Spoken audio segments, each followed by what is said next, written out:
ಕಾಂಗ್ರೆಸ್ ಲೋಕಸಭೆಗೆ ಎಲ್ಲಾ ರೀತಿಯ ತಯಾರಿಯನ್ನ ನಡೆಸ್ತಾ ಇದೆ. ಮೊದಲ ಹಂತದ ಒಂದು ಪಟ್ಟಿಯನ್ನು ಕೂಡ ಬಿಡುಗಡೆ ಮಾಡಿದೆ. ಕಾಂಗ್ರೆಸ್ ಲೋಕಸಭೆ ಅಭ್ಯರ್ಥಿಗಳ ಪಟ್ಟಿ ಬಿಡುಗಡೆಗೊಂಡಿದೆ. 39 ಅಭ್ಯರ್ಥಿಗಳ ಪಟ್ಟಿಯನ್ನ ಪ್ರಕಟ ಮಾಡಲಾಗಿದೆ. ಕರ್ನಾಟಕದ 7 ಮಂದಿಗೆ ಟಿಕೆಟ್ ಅನ್ನ ನೀಡಲಾಗಿದೆ. ಬಹಳ ಮುಖ್ಯವಾಗಿ 7 ಲೋಕಸಭಾ ಕ್ಷೇತ್ರಗಳ ಅಭ್ಯರ್ಥಿಗಳ ಹೆಸರು ಘೋಷಣೆಯಾಗಿದೆ. ಬೆಂಗಳೂರು ಗ್ರಾಮಾಂತರ ಡಿಕೆ ಸುರೇಶ್, ಮಂಡ್ಯ ಅಂದಾಗ ಸ್ಟಾರ್ ಚಂದ್ರು, ಹಾಸನ ಶ್ರೇಯಸ್ ಪಟೇಲ್, ತುಮಕೂರು ಮುದ್ದಹನುಮೇಗೌಡ, ವಿಜಯಪುರ ರಾಜು ಆಲಗೂರ್, ಶಿವಮೊಗ್ಗ ಗೀತಾ ಶಿವರಾಜ್ ಕುಮಾರ್, ಹಾವೇರಿ ಆನಂದಸ್ವಾಮಿ ಗದ್ದದೇವರಮಠ್. ನೋಡಿ, ಕರ್ನಾಟಕದ ವಿಚಾರಕ್ಕೆ ಬರೋದಾದ್ರೆ 7 ಲೋಕಸಭಾ ಕ್ಷೇತ್ರಗಳ ಅಭ್ಯರ್ಥಿಯ ಹೆಸರು ಘೋಷಣೆಯಾಗಿದೆ. ಬೆಂಗಳೂರು ಗ್ರಾಮಾಂತರ ಅಂದಾಗ ಡಿಕೆ ಸುರೇಶ್ ಅವರಂದಾಗ ಯಾವುದೇ ರೀತಿಯ ಕನ್ಫ್ಯೂಷನ್ ಅನ್ನೋದು ಕರ್ನಾಟಕ ಕಾಂಗ್ರೆಸ್ಗೆ ಇರಲಿಲ್ಲ.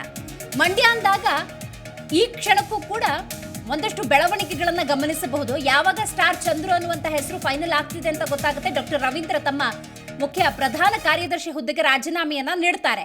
ಇಂಥದ್ದೊಂದು ಬೆಳವಣಿಗೆ ಮಂಡ್ಯದಲ್ಲಿ ಆಗಿತ್ತು. ಹಾಸನ ಅಂದಾಗ ಶ್ರೇಯಸ್ ಪಟೇಲ್ ತಮ್ಮದೇ ಆದಂತಹ ಛಾಪನ್ನು ಮೂಡಿಸುವ ಎಲ್ಲ ತಯಾರಿಯನ್ನು ನಡೆಸ್ತಾ ಇದ್ದಾರೆ ಈ ಲೋಕಸಭಾ ಚುನಾವಣೆಯ ಮೂಲಕ. ತುಮಕೂರು ಮುದ್ದಹನುಮೇಗೌಡರು ಕಾಂಗ್ರೆಸ್ ಅಲ್ಲಿ ಇರ್ತಾರ, ಬಿಜೆಪಿಲಿ ಇರ್ತಾರ. ಈ ಗೊಂದಲದ ನಡುವೆ ಸದ್ಯ ಕಾಂಗ್ರೆಸ್ನಿಂದ ಟಿಕೆಟ್ ಅನ್ನ ಪಡ್ಕೊಂಡಿದ್ದಾರೆ. ಲೋಕಸಭಾ ಚುನಾವಣೆಗೆ ಸ್ಪರ್ಧೆಯನ್ನ ಮಾಡ್ತಾರೆ ಅನ್ನೋದು ಬಹುತೇಕ ಖಚಿತವಾಗಿದೆ ಈ ಅಭ್ಯರ್ಥಿ ಪಟ್ಟಿ ಘೋಷಣೆಯಾದ ನಂತರದ ಸಂದರ್ಭದಲ್ಲಿ. ವಿಜಯಪುರ ರಾಜು ಆಲಗೂರ್, ಶಿವಮೊಗ್ಗ ಗೀತಾ ಶಿವರಾಜ್ ಕುಮಾರ್, ಬಹಳ ಮುಖ್ಯವಾದಂಥ ಬೆಳವಣಿಗೆಯನ್ನು ಕಳೆದ ಹಲವಾರು ದಿವಸಗಳಿಂದ ನಾವು ನೋಡ್ತಾ ಇದ್ದೀವಿ. ಯಾಕೆಂತ ಹೇಳಿದ್ರೆ ಮಧು ಬಂಗಾರಪ್ಪ ಇವತ್ತು ಶಿಕ್ಷಣ ಸಚಿವರಾಗಿದ್ದಾರೆ. ಅವರಿಗೆ ತಮ್ಮದೇ ಆದಂಥ ಬೆಂಬಲವನ್ನು ಗೀತಾ ಶಿವರಾಜ್ ಕುಮಾರ್ ಆಗಾಗ ಕೆಲವೊಂದು ಕಾರ್ಯಕ್ರಮಗಳಲ್ಲಿ ತೊಡಗಿಸಿಕೊಳ್ಳುವ ಮೂಲಕ ತೋರಿಸ್ತಾ ಇದ್ರು, ಸೂಚಿಸ್ತಾ ಇದ್ರು. ಇದೆಲ್ಲದರ ನಡುವೆ ಶಿವಮೊಗ್ಗ ಕ್ಷೇತ್ರದಿಂದ ಗೀತಾ ಶಿವರಾಜ್ ಕುಮಾರ್ ರಾಜಕೀಯದ ಅಖಾಡಕ್ಕೆ ಅಧಿಕೃತವಾಗಿ ಇಳಿದಿದ್ದಾರೆ. ಹಾವೇರಿ ಅಂದಾಗ ಆನಂದ ಸ್ವಾಮಿ. ಸೊ ಉಳಿದ ಕ್ಷೇತ್ರಗಳಿಗೆ ಯಾವಾಗ ಹಾಗಾದ್ರೆ ಪಟ್ಟಿ ಬಿಡುಗಡೆಗೊಳ್ಳಬಹುದು? ಎಲ್ಲ ಮಾಹಿತಿಯನ್ನು ನೀಡೋದಕ್ಕೆ ನಮ್ಮ ಪ್ರತಿನಿಧಿ ರಾಜಪ್ಪ ಸಿದ್ಧರಿದ್ದಾರೆ. ರಾಜಪ್ಪ, ಕಾಂಗ್ರೆಸ್ ಲೋಕಸಭಾ ಚುನಾವಣೆಗೆ ಎಲ್ಲಾ ರೀತಿಯ ತಯಾರಿಯನ್ನು ನಡೆಸಿದೆ. ಮೊದಲ ಹಂತದ ಪಟ್ಟಿ ಬಿಡುಗಡೆಯಾಗಿದೆ. ಕರ್ನಾಟಕದ 7 ಲೋಕಸಭಾ ಕ್ಷೇತ್ರಗಳಿಗೆ ಟಿಕೆಟ್ ಫೈನಲ್ ಆಗಿದೆ. ಉಳಿದ ಲೋಕಸಭಾ ಕ್ಷೇತ್ರದ ಟಿಕೆಟ್ಗಳನ್ನು ಯಾವಾಗ ನಿರೀಕ್ಷೆ ಮಾಡಬಹುದು? ಸೊ ಈಗ ಸದ್ಯ ಬಿಡುಗಡೆಗೊಂಡಿರುವಂತಹ ಟಿಕೆಟ್ ಕುರಿತಂತೆ ಏನೆಲ್ಲ ಇನ್ಪುಟ್ಸ್ ಲಭ್ಯವಾಗ್ತಾ ಇದೆ?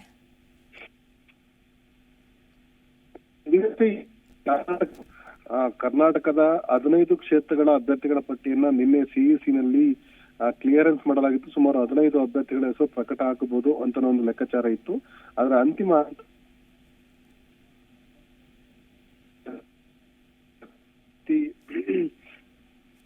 ಚಿಕ್ಕಮಗಳೂರು ಮತ್ತು ಉಡುಪಿ ಲೋಕಸಭಾ ಅಭ್ಯರ್ಥಿಯಾಗಿ ಆಗಲಿರುವಂತಹ ಜಯಪ್ರಕಾಶ್ ಹೆಗಡೆ ಅವರ ಹೆಸರು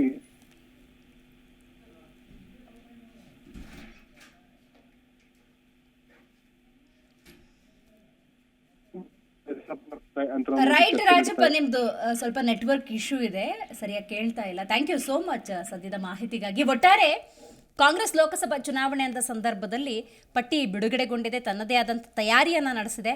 ಈಗಾಗಲೇ ಕರ್ನಾಟಕ ಕಾಂಗ್ರೆಸ್ ಅಂದ ಸಂದರ್ಭದಲ್ಲಿ ವರಿಷ್ಠರೆಲ್ಲ ಮಾತಾಡಿದ್ದನ್ನು ನೆನಪಿಸಿಕೊಳ್ಳೋದಾದರೆ 20ಕ್ಕೂ ಹೆಚ್ಚು ಕ್ಷೇತ್ರಗಳಲ್ಲಿ ಲೋಕಸಭಾ ಚುನಾವಣೆಯಲ್ಲಿ ನಾವು ಗೆಲುವನ್ನು ಸಾಧಿಸ್ತೀವಿ ಅನ್ನುವಂಥ ವಿಚಾರವನ್ನು ಮಂಡಿಸಿದ್ದಾರೆ.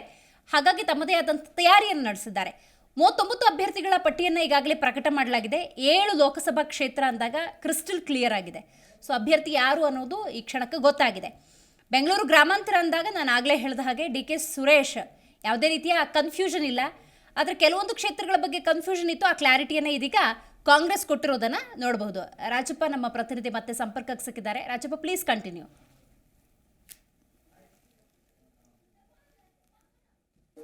ಜನ ಅಭ್ಯರ್ಥಿಗಳ ಹೆಸರನ್ನ ಅಂತಿಮಗೊಳಿಸಲಾಗತ್ತೆ. 15 ಹೆಸರುಗಳ ಪಟ್ಟಿ ಬಿಡುಗಡೆ ಆಗ್ಬೋದು ಅಂತ ಒಂದು ಚರ್ಚೆ ನಡೆಸಲಾಗಿತ್ತು.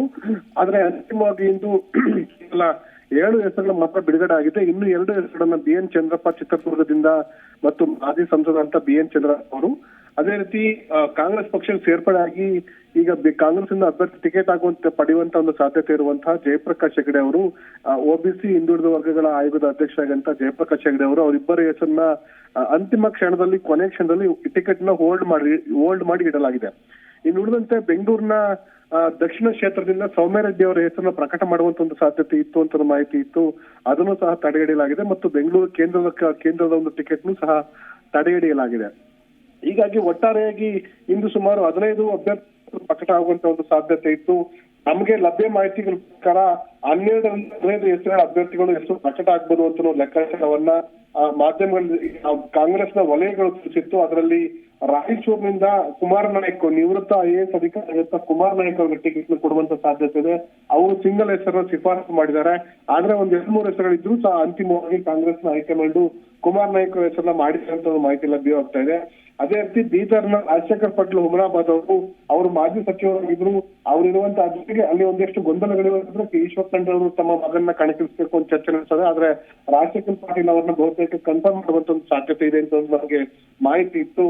ಅದೇ ರೀತಿ ಚಾಮರಾಜನಗರದಿಂದ ಸುನಿಲ್ ಬೋಸ್ ಅವರಿಗೆ, ಬಹುತೇಕ ಚಿಕ್ಕಬಳ್ಳಾಪುರದ ರಕ್ಷಾರಾಮಯ್ಯ ಅವರಿಗೆ, ಇನ್ನುಳಿದಂತೆ ದಾವಣಗೆರೆಯಿಂದ ಪ್ರಭಾ ಮಲ್ಲಿಕಾರ್ಜುನ್, ಈ ಬಹುತೇಕ ಇವರಿಷ್ಟು ಹೆಸರುಗಳು ಇಂದು ಪ್ರಕಟ ಆಗ್ಬೋದು ಅಂತ ವಿಶ್ವಾಸವನ್ನ DK ಶಿವಕುಮಾರ್ ಇಂದು ಬೆಳಗ್ಗೆ ವ್ಯಕ್ತಪಡಿಸುವಾಗ ಅದರ ಮಧ್ಯಾಹ್ನದ ಬೆಳವಣಿಗೆ ನಂತರ ಈಗ ಕೇವಲ 7 ಹೆಸರನ್ನ ಪ್ರಕಟ ಮಾಡುವ ಮೂಲಕ ಹೊಸ ಒಂದು ಅಚ್ಚರಿಗೆ ಕಾರಣರಾಗಿದ್ದಾರೆ. ಮತ್ತು ಯಾರಾದ್ರೂ ಹೊಸ ಬೇರೆ ಬೇರೆ ಪಕ್ಷದಿಂದ ಅಭ್ಯರ್ಥಿಯಾಗಿ ಕಾಂಗ್ರೆಸ್ ಪಕ್ಷಕ್ಕೆ ಬರಬಹುದು ಅಂತ ಲೆಕ್ಕಾಚಾರನೂ ಸಹ ಈ ಸಂದರ್ಭದಲ್ಲಿ ವ್ಯಕ್ತಪಡಿಸಲಾಗ್ತಾ ಇದೆ. ಇನ್ನು ವಿಶೇಷ ಅಂತಂದ್ರೆ DK ಶಿವಕುಮಾರ್ ಅವರು ಪ್ರಕಾರ ಬೆಂಗಳೂರು ಗ್ರಾಮಾಂತರದಿಂದ ಅವರೇ ಅಭ್ಯರ್ಥಿಯಾಗಿ ಮುಂದುವರೆದಿದ್ದಾರೆ. ಎರಡನೇದು ತುಮಕೂರಿನಿಂದ ಮುದ್ದಹನುಮೇಗೌಡರಿಗೆ ಟಿಕೆಟ್ ಕೊಡಲಾಗಿದೆ. ಅಲ್ಲಿ ಟಿಕೆಟ್ ನ ಮುದ್ದಹನುಮೇಗೌಡ ಕೊಡ್ಲಿಕ್ಕೋಸ್ಕರ ಅವರ ಬೇರೆ ಪಕ್ಷನ ಕಳ್ಕೊಳ್ಳಲಾಗಿತ್ತು. KN ರಾಜಣ್ಣ ಅವರನ್ನ ಕಣಕ್ಕಿಳಿಯುವಂತ ಪಕ್ಷ ಸಂದೇಶ ಕೊಟ್ಟರು ಸಹ ರಾಜಣ್ಣ ಅವರು ಯಾವುದೇ ಕಾರಣಕ್ಕೂ ನಾನು ಕಣಕ್ಕಿಳಿಯೋದಿಲ್ಲ ಅಂತ ಸಂದೇಶ. ಹಾಗಾಗಿ ಅಂತಿಮವಾಗಿ ಮುದ್ದಹನುಮೇಗೌಡರ ಕರ್ಕೊಂಡು ಅವರಿಗೆ ಟಿಕೆಟ್ ಕೊಡಲಾಗಿದೆ. ಇನ್ನು ಶಿವಮೊಗ್ಗದಿಂದ ಗೀತಾ ಶಿವರಾಜ್ ಇವರು ಸಂಭಾವ್ಯ ಅಭ್ಯರ್ಥಿಯಾಗಿದ್ದಾರೆ. ಏನು ಕಾಂಗ್ರೆಸ್ ಪಕ್ಷ ಸೇರ್ಪಡೆ ಆಗಿ ಕಾಂಗ್ರೆಸ್ ನಲ್ಲಿ ಗೆದ್ದು ಸಚಿವರಾಗಿರುವಂತ ಮಧು ಬಂಗಾರಪ್ಪ ಅವರು ತಮ್ಮ ಒಂದು ಸಹೋದರಿಯಾದಂತ ಅಥವಾ ಅಕ್ಕ ಆಗಿರುವಂತ ಗೀತಾ ಅವ್ರಿಗೆ ಟಿಕೆಟ್ ಕೊಡಿಸೋ ಮೂಲಕ ಅಲ್ಲಿ ಗೆಲ್ಲಿಸಬೇಕು ಅಂತ ಪ್ಲಾನ್ ಅನ್ನು ಮಾಡ್ಕೊಂಡಿದ್ದಾರೆ.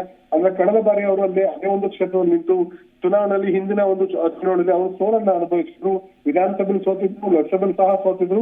ಆದ್ರೂ ಸಹ ಮತ್ತೊಮ್ಮೆ ಕಾಂಗ್ರೆಸ್ ಈಗ ಅವ್ರ ಹಿಂದೆ JDS ಅಲ್ಲಿ ಸೋತಿದ್ರು. ಈಗ ಮತ್ತೊಮ್ಮೆ ಕಾಂಗ್ರೆಸ್ ತಮ್ಮ ಅದೃಷ್ಟ ಪರೀಕ್ಷೆಗೆ ಗೀತಾ ಶಿವರಾಜ್ ಕುಮಾರ್ ಮುಂದಾಗಿದ್ದಾರೆ. ಅದು ಯಾವ ತರ ಯಾವ ತರ ಒಲಿಯುತ್ತೆ ಅನ್ನೋದು ನೋಡ್ಬೇಕಾಗುತ್ತೆ. ಇನ್ನು ಹಾಸನದ ಶ್ರೇಯಸ್ ಪಟೇಲ್ ಇದು ಹೊಸ ಮುಖ. ಇದು ಅಲ್ಲಿ JDS ಭದ್ರಕೋಟೆ ಆಗಿರುವಂತಹ ಹಾಸನದಲ್ಲಿ ಯಾವ ರೀತಿಯ ಕಮಾಲ್ ಮಾಡ್ತಾರೆ ಅಂತ ಕಾದು ನೋಡ್ಬೇಕಾಗಿದೆ. ಈ ಹಿಂದೆ ಅವರ ಹೆಸರು ಕೇಳಬೇಕಿತ್ತು. ಪಕ್ಷದ ಯುವ ಕಾರ್ಯಕರ್ತರಾಗಿರುವಂತಹ ಶ್ರೇಯಸ್ ಪಟೇಲ್ಗೆ ಕೊಟ್ರೆ ಮುಂದಿನ ದಿನಗಳಲ್ಲಿ ಈ ಒಂದು ಏನು ಈ ಬಾರಿ ಅವ್ರು ಗೆಲ್ಲುವಂತ ಸಾಧ್ಯತೆ ಅಷ್ಟೇ ಇಲ್ಲದಿದ್ರು ಸಹ ಮುಂದಿನ ದಿನಗಳಲ್ಲಿ ಪಕ್ಷ ಸಂಘಟನೆ ಮತ್ತು ಪಕ್ಷದ ಮೇಲೆ ಹಿಡಿತ ಸಾಧಿಸಬಹುದಂತ ಲೆಕ್ಕಾಚಾರ ಇದೆ. ಆದ್ರೆ ಇಲ್ಲಿ ಒಂದು ಲೆಕ್ಕಾಚಾರವನ್ನು ನಾವು ಗಮನಿಸಬೇಕಾಗುತ್ತೆ ದಿವ್ಯಶ್ರೀ. ಬಿಜೆಪಿ ಮತ್ತು JDS ನ ಮೈತ್ರಿ ಅಭ್ಯರ್ಥಿ ಒಂದು ವೇಳೆ ಕಣಕ್ಕಿಳಿದೆ ಆದಲ್ಲಿ ಬಿಜೆಪಿಯ ಬೆಂಬಲಿತ ಅಭ್ಯರ್ಥಿಗಳು ಅಥವಾ ಬಿಜೆಪಿಯ ಬೆಂಬಲಿಗರು JDS ನ ಅಭ್ಯರ್ಥಿಗೆ ವಿರುದ್ಧವಾಗಿ ಕಾಂಗ್ರೆಸ್ ಅಭ್ಯರ್ಥಿಗೆ ಮತ ಹಾಕಬಹುದು ಅಂತ ಲೆಕ್ಕಾಚಾರವನ್ನು ಇಟ್ಕೊಂಡು ಈ ಒಂದು ಅಭ್ಯರ್ಥಿಯನ್ನ ಇಡಲಾಗಿದೆ ಅಂತ ಮಾಹಿತಿ ಒಂದು ಕೇಳಿ ಬರ್ತಾ ಇದೆ. ಹೀಗಾಗಿ ಇಲ್ಲೂ ಸಹ ಒಂದಷ್ಟು ಮ್ಯಾಜಿಕ್ ನಡೆಯುವಂತ ಒಂದು ಸಾಧ್ಯತೆ ಇದೆ. ತಾವು ಈಗಾಗಲೇ ಉಲ್ಲೇಖ ಮಾಡಿದಂತೆ ಮಂಡ್ಯ ಸ್ಟಾರ್ ವೆಂಕಟರಮಣಗೌಡರಿಗೆ ಟಿಕೆಟ್ ಕೊಡುವಂತ ವಿಷಯದಲ್ಲಿ ದೊಡ್ಡ ಮಟ್ಟದಲ್ಲಿ ಚರ್ಚೆ ಆಗಿತ್ತು. ಸುಮಾರು 3-4 ಜನ ಹೆಸರುಗಳು ಸಹ ಇತ್ತು. ಅಂತಿಮವಾಗಿ ಏನು ಸ್ಟಾರ್ ಚಂದ್ರು ಅವರಿಗೆ ವೆಂಕಟರಮಣ ಟಿಕೆಟ್ ಕೊಡಲಾಗಿದೆ. ಅದು ಏನು ಕಾಂಗ್ರೆಸ್ ಅಥವಾ ಈಗಿನ ಶರತ್ ಬಚ್ಚೇಗೌಡ ಅವರ ಬೀಗರಾಗಬೇಕು ಅನ್ನೋದು ಮತ್ತು DK ಶಿವಕುಮಾರ್ ಅವರ ಸೋದರ ಸಂಬಂಧಿ ಆಗಿರುವಂತ ಕಾರಣಕ್ಕೋಸ್ಕರ ಟಿಕೆಟ್ ನ ಕೊಡಲಾಗಿದೆ. ಮತ್ತು ಈ ಬಾರಿ ಎಷ್ಟೇ ಹಣ ಖರ್ಚಾದ್ರೂ ಸಹ ನಾನು ಆ ಕ್ಷೇತ್ರವನ್ನು ಗೆದ್ದುಕೊಂಡು ಬರ್ತಾರೆ ಅಂತ ವಿಶ್ವಾಸವನ್ನ ಸ್ಟಾರ್ ಚಂದ್ರು ಇರ್ಬೋದು ಮತ್ತು ಜಿಲ್ಲಾ ಉಸ್ತುವಾರಿ ಸಚಿವರು ಚಲುವರಾಯಸ್ವಾಮಿ ವ್ಯಕ್ತಪಡಿಸಿರೋ ಕಾರಣಕ್ಕೋಸ್ಕರ ಸ್ಟಾರ್ ಚಂದ್ರು ಅವರಿಗೆ ಟಿಕೆಟ್ ಕೊಡಲಾಗಿದೆ. ಹಿಂದೆ ಚಲುವರಾಯಸ್ವಾಮಿ ಅವರ ಪತ್ನಿ ಕಣಕ್ಕಿಳಿಸಬೇಕು ಅಂತ ಚರ್ಚೆನೂ ಸಹ ನಡೆದಿತ್ತು. ಆದ್ರೆ ಅಂತಿಮವಾಗಿ ಸ್ಟಾರ್ ಚಂದ್ರು ಅವರಿಗೆ ಚಲುವರಾಯಸ್ವಾಮಿ ಸೇರಿದಂತೆ ಹಲವಾರು ನಾಯಕರು ಶಿಫಾರಸು ಮಾಡೋ ಕಾರಣಕ್ಕೋಸ್ಕರ ಅವ್ರಿಗೆ ಟಿಕೆಟ್ ಕೊಡಲಾಗಿದೆ. ಇನ್ನು ವಿಜಯಪುರದಿಂದ ರಾಜು ಅವರು ಇವರು ದಲಿತ ಸಮುದಾಯದ ಬಲಗೈ ಒಂದು ಪಂಗಡಕ್ಕೆ ಸೇರಿದಂತವರು. ಇದುವರೆಗೆ ಬೇರೆ ಬೇರೆ ಸಮುದಾಯಗಳ ಟಿಕೆಟ್ ನ ಕೊಡಲಾಗಿತ್ತು. ಅದು ನಿರಂತರವಾಗಿ ರಮೇಶ್ ಜಿಗಜಿಣಗಿ ಅವ್ರಿಗೆ ಅಲ್ಲಿ ಆ ಒಂದು ಕ್ಷೇತ್ರದಲ್ಲಿ ಗೆದ್ಕೊಂಡು ಬರ್ತಾ ಇದ್ದಾರೆ. ಹೀಗಾಗಿ ಇದು ಯಾವ ರೀತಿ ವರ್ಕೌಟ್ ಆಗುತ್ತೆ ಅಂತ ಕಾದು ನೋಡ್ಬೇಕಾಗುತ್ತೆ. ಯಾಕಂದ್ರೆ ಅದು ಬಿಜೆಪಿಯ ಭದ್ರಕೋಟೆ ಆಗಿದೆ. ಇನ್ನು ಉಳಿದಂತೆ ಇನ್ನು ಹಾವೇರಿಯಲ್ಲಿ ಆನಂದ ಸ್ವಾಮಿ ಗಡ್ಡವರ ಮಠ ಇವರಿಗೆ ಟಿಕೆಟ್ ನ ಕೊಡಲಾಗಿದೆ. ಇವ್ರದ್ದು ಏನು ಯಾವ ಮಟ್ಟದಲ್ಲಿ ಏನು ಕ್ಷೇತ್ರದಲ್ಲಿ ಹಿಡಿತ ಇದೆಯಾ ಇಲ್ವೋ ಅಂತಂದು ಕಾದು ನೋಡ್ಬೇಕಾಗುತ್ತೆ. ಯಾಕಂದ್ರೆ ಹಿಂದೆ ಸಲೀಂ ಅಹಮದ್ ಅವರು ಚುನಾವಣೆಯಲ್ಲಿ ಕಣಕ್ಕಿಳಿದ್ರು. ಅದರ ಹಿಂದೆನೂ ಸಹ 2 ಬಾರಿ ಮುಸ್ಲಿಂ ಸಮುದಾಯಕ್ಕೆ ಟಿಕೆಟ್ ನ ಕೊಟ್ಟು ಹಾವೇರಿಯಿಂದ ಕಾಂಗ್ರೆಸ್ ಹೀನಾಯ ಸೋಲನ್ನ ಅನುಭವಿಸಿತ್ತು. ಅವೆರಡು ಬಾರಿ ಶಿವಕುಮಾರ್ ಉದಾಸಿ ಅವರು ಗೆದ್ದಿದ್ರು. ಹೀಗಾಗಿ ಈ ಬಾರಿಯ ಒಂದಷ್ಟು ಏನು ವರ್ಕೌಟ್ ಮಾಡಿರುವಂತ ಪ್ಲಾನ್ಗಳಲ್ಲಿ ಸುಮಾರು 3-4 ಜನ ಅಥವಾ 2-3 ಜನ ಅಭ್ಯರ್ಥಿಗಳು ಗೆಲುವನ್ನು ಸಾಧಿಸಬಹುದಂತ probability is winning criteria concern ಅಂತ ಅನ್ನೋದನ್ನ ಕಾಂಗ್ರೆಸ್ ಮೂಲಗಳು ಹೇಳ್ತಾ ಇದೆ. ಹೀಗಾಗಿ ಈಗ ಪ್ರಕಟ ಮಾಡುವಂತ ಅಭ್ಯರ್ಥಿಗಳು ಮುಂದಿನ ದಿನಗಳಲ್ಲಿ ಯಾವ ರೀತಿ ಕಮಾಲ್ ಮಾಡ್ತಾರೆ, ಪಕ್ಷ ಮತ್ತು ತಮ್ಮ ಒಂದು ಪಕ್ಷದಿಂದ ಮತ್ತು ಅಭ್ಯರ್ಥಿ ಹೇಗೆ ಗೆದ್ಕೊಂಡ್ ಬರ್ತಾರಂತ ಕಾದ್ ನೋಡ್ಬೇಕಾಗಿದೆ ದಿವಶ್ರೀ. ಈಗ 7 ಕ್ಷೇತ್ರದ ಮಾತ್ರ ಕ್ಲಾರಿಟಿ ಸಿಕ್ಕಿರೋದ್ರಿಂದಾಗಿ ಏನಂತ ಅರ್ಥ ಮಾಡ್ಕೊಳ್ಬೇಕು, ಹಂತ ಹಂತವಾಗಿ ಬಿಡುಗಡೆ ಮಾಡ್ತಾರೆ ಅಂತನ, ಅಥವಾ ಅಭ್ಯರ್ಥಿಗಳ ಆಯ್ಕೆ ವಿಚಾರದಲ್ಲಿ ಗೊಂದಲ ಇದೆ ಅಂತನ, ಅಥವಾ ಸಚಿವರನ್ನೇ ಕಣಕ್ಕಿಳಿಸ್ತಾರೆ ಅಂತನ, ಯಾವ ರೀತಿ ಸ್ಟ್ರಾಟಜಿಗಳನ್ನ ಕಾಂಗ್ರೆಸ್ ಹೊಂದಿದೆ ಅಂತ ಅನ್ಕೋಬೇಕು ರಾಜಪ್ಪ? ದಿವಶ್ರೀ, ಮೇಲ್ನೋಟಕ್ಕೆ ನೋಡ್ತಾ ಇದ್ರೆ ಬಿಜೆಪಿಯ ಟಿಕೆಟ್ ನ ಪ್ರಕಟ ಮಾಡಿದ ನಂತರ ಅದಕ್ಕೆ ಪರ್ಯಾಯವಾಗಿ ನಾವು ಸಹ ತಂತ್ರಗಾರಿಕೆ ಹೂಡಬೇಕು ಅನ್ನೋ ಪ್ಲಾನ್ ಅಲ್ಲಿ ಕಾಂಗ್ರೆಸ್ ಇದ್ದಂತೆ ಕಂಡು ಬರ್ತಾ ಇದೆ. ಯಾಕಂದ್ರೆ ಎಲ್ಲೆಲ್ಲಿ ಗೆಲ್ಲುವಂತದ್ದು ಅಥವಾ ಎಲ್ಲೆಲ್ಲಿ ಒಂದಷ್ಟು ಗೊಂದಲಗಳಿವೆ, ಬಿಜೆಪಿ ಇರ್ಬೋದು, ಜೆಡಿಎಸ್ ಇರ್ಬೋದು, ಎಲ್ಲಿ ಮೈತ್ರಿಯಿಂದ ಆ ರಾಜಕೀಯ ಲಾಭವನ್ನ ಪಡಿಬಹುದು ಅಂತ ಚಿಂತನೆಯಲ್ಲಿ ಕಾಂಗ್ರೆಸ್ ಇದೆ ಆ ಒಂದು ಕ್ಷೇತ್ರಗಳಲ್ಲಿ. ಅದೇ ರೀತಿ ಬಿಜೆಪಿ ಎಲ್ಲೆಲ್ಲಿ ಅಭ್ಯರ್ಥಿಗಳನ್ನ ಹಾಲಿ ಸಂಸದರಿರ್ಬೋದು, ಹಾಲಿ ಸಚಿವರನ್ನ ಬದಲಾವಣೆ ಮಾಡುವಂತ ಸಾಧ್ಯತೆ ಇದೆ. ಆ ಕ್ಷೇತ್ರಗಳಲ್ಲಿ ಹೊಸ ಮುಖಗಳನ್ನ ಅಥವಾ ಹುರಿಯಾಳುಗಳನ್ನ, ಪ್ರಭಾವಿ ವ್ಯಕ್ತಿಗಳನ್ನ ಕಣಕ್ಕಿಳಿಸಿದ್ರೆ ಗೆದ್ಕೊಳ್ಬಹುದು ಅಂತ ಚಿಂತನೆಯನ್ನ ಕಾಂಗ್ರೆಸ್ ಅವರು ಮಾಡ್ತಾ ಇದ್ದಾರೆ ಅಂತ ಅನ್ನೋದು ಮೇಲ್ನೋಟಕ್ಕೆ ಕಂಡು ಬರ್ತಾ ಇದೆ. ಆ ಕಾರಣಕ್ಕೋಸ್ಕರನೇ ಅವರು ಬಿಜೆಪಿ ಅಭ್ಯರ್ಥಿಗಳ ಪಟ್ಟಿಯನ್ನ ಪ್ರಕಟ ಮಾಡಿದ ನಂತರ ನಾವು ಅಭ್ಯರ್ಥಿಗಳ ಇನ್ನು 21 ಅಭ್ಯರ್ಥಿಗಳನ್ನ ಅವರು ಪ್ರಕಟ ಮಾಡ್ಬೇಕಾಗತ್ತೆ. ಆ 21 ಅಭ್ಯರ್ಥಿಗಳನ್ನ ಪ್ರಕಟ ಮಾಡುವ ಮೂಲಕ ಬಿಜೆಪಿ ಮತ್ತು ಜೆಡಿಎಸ್ಗೆ ಕೌಂಟರ್ ಕೊಡ್ಲಿಕ್ಕೆ ಏನ್ ಪ್ಲಾನ್ ರೂಪಿಸಬೇಕು ಅನ್ನೋದನ್ನ ಕಾದ್ ನೋಡ್ತಾ ಇದ್ದಾರೆ. ಮತ್ತು ಇನ್ನು 2-3 ವಿಷಯ ನಾವು ಪ್ರಮುಖವಾಗಿ ಉಲ್ಲೇಖ ಮಾಡ್ಬೇಕಾಗತ್ತೆ ದಿವಶ್ರೀಲಿ. ಬೆಂಗಳೂರಿನ ಎಸ್ ಟಿ ಸೋಮಶೇಖರ್ ಅವರು ಬೆಂಗಳೂರು ಉತ್ತರ ಕ್ಷೇತ್ರದಿಂದ ಕಣಕ್ಕಿಳಿಬಹುದು ಅಂತ ಲೆಕ್ಕಾಚಾರವನ್ನು ಡಿ ಕೆ ಶಿವಕುಮಾರ್ ಮತ್ತು ಅವರ ಬಳಗದವರು ಹೇಳ್ತಾ ಇದ್ದಾರೆ. ಆ ಮೂಲಕ ಸದಾನಂದ ಗೌಡರಿಗೆ ಟಫ್ ಫೈಟ್ ಕೊಡ್ಬೇಕು, ಅಥವಾ ಸದಾನಂದ ಗೌಡರು ಅಲ್ಲದೇ ಬೇರೆ ಯಾರು ಸಹ ಕಣಕ್ಕಿಡೋರು ಸಹ ಒಕ್ಕಲಿಗ ಪ್ರಾಬಲ್ಯ ಕ್ಷೇತ್ರವನ್ನ ಗೆದ್ಕೊಳ್ಬೇಕು ಅಂತ ಚಿಂತನೆ ಇದ್ದಾರೆ. ಇನ್ನು ಉತ್ತರ ಕನ್ನಡದಲ್ಲಿ ಈಗಾಗಲೇ ಇರುವಂತಹ ಹೆಬ್ಬಾರ್ ಅವರು ಕಾಂಗ್ರೆಸ್ ಪಕ್ಷಕ್ಕೆ ಬರ್ಬೋದು, ಅವ್ರನ್ನ ಅಲ್ಲಿ ಕಣಕ್ಕಿಳಿಸಬಹುದು ಅಂತ ಚಿಂತನೆಯನ್ನ ಡಿ ಕೆ ಶಿವಕುಮಾರ್ ವ್ಯಕ್ತಪಡಿಸ್ತಾ ಇದ್ದಾರೆ. ಅದೇ ರೀತಿ ಬೇರೆ ಬೇರೆ ಕ್ಷೇತ್ರಗಳನ್ನು ಸಹ ಎಲ್ಲಿ ಬಿಜೆಪಿಯಿಂದ ಟಿಕೆಟ್ ವಂಚಿತರಾಗ್ತಾರೆ ಅಥವಾ ಜೆಡಿಎಸ್ ಇಂದ ಟಿಕೆಟ್ ವಂಚಿತರಾಗಿ ಅವರು ಗೆಲ್ಲುವಂತ ಕ್ರೈಟೇರಿಯಾ ಅಥವಾ ಅಲ್ಲಿ ಇರುವಂತ ಸಮುದಾಯದ ಬೆಂಬಲ ಇತ್ತು ಅಂತ ಕಂಡು ಬಂದ್ರೆ ಆ ಅಭ್ಯರ್ಥಿಗಳನ್ನ ಕಾಂಗ್ರೆಸ್ ತೆಗೆದುಕೊಂಡು ಟಿಕೆಟ್ ಕೊಟ್ಟಿದ್ದೆ ಅಲ್ಲಿ ರಾಜಕೀಯ ಲೆಕ್ಕಾಚಾರವನ್ನ, ರಾಜಕೀಯ ಗೊಂದಲದಲ್ಲಿ ಅಲ್ಲಿ ಉಂಟಾಗುವಂತ ಪಕ್ಷ ಮತ್ತು ಕಾರ್ಯಕರ್ತರ ನಡುವಂತ ಉಂಟಾಗುವ ಗೊಂದಲದ ರಾಜಕೀಯ ಬೇಳೆಯನ್ನ ಕಾಂಗ್ರೆಸ್ನವರು ಬಳಸ್ಕೊಳ್ಬೇಕು ಅಂತ ಚಿಂತನೆಯಲ್ಲಿ ಇದ್ದಾರೆ ಅನ್ನೋದು ಮೇಲ್ನೋಟಕ್ಕೆ ಕಂಡು ಬರ್ತಾ ಇದೆ. ಹೀಗಾಗಿ ಎಲ್ಲೆಲ್ಲಿ ಸಾಧ್ಯವಾಗುತ್ತೆ ಅಲ್ಲಲ್ಲಿ ಬಿಜೆಪಿ ಮತ್ತು ಜೆಡಿಎಸ್ ನ ಒಳ ಜಗಳಗಳ ರಾಜಕೀಯ ಲಾಭ ಪಡೆಯಲಿಕ್ಕೆ ಡಿ ಕೆ ಶಿವಕುಮಾರ್ ತಯಾರಿ ನಡೆಸಿರೋದು ಈಗ ಮೇಲ್ನೋಟಕ್ಕೆ ಸ್ಪಷ್ಟವಾಗಿ ಗೋಚರಿಸ್ತಾ ಇದೆ Devashree. Right Rajappa, thank you ನಿಮ್ಮೆಲ್ಲ ಮಾಹಿತಿಗಾಗಿ. ಜಿ ಕನ್ನಡ ನ್ಯೂಸ್ ಈಗ ನಿಮ್ಮ ಮನೆಯಲ್ಲೇ ನೋಡಿ. ಎಲ್ಲ ಕೇಬಲ್ಗಳಲ್ಲಿ ಈಗ ಲಭ್ಯ.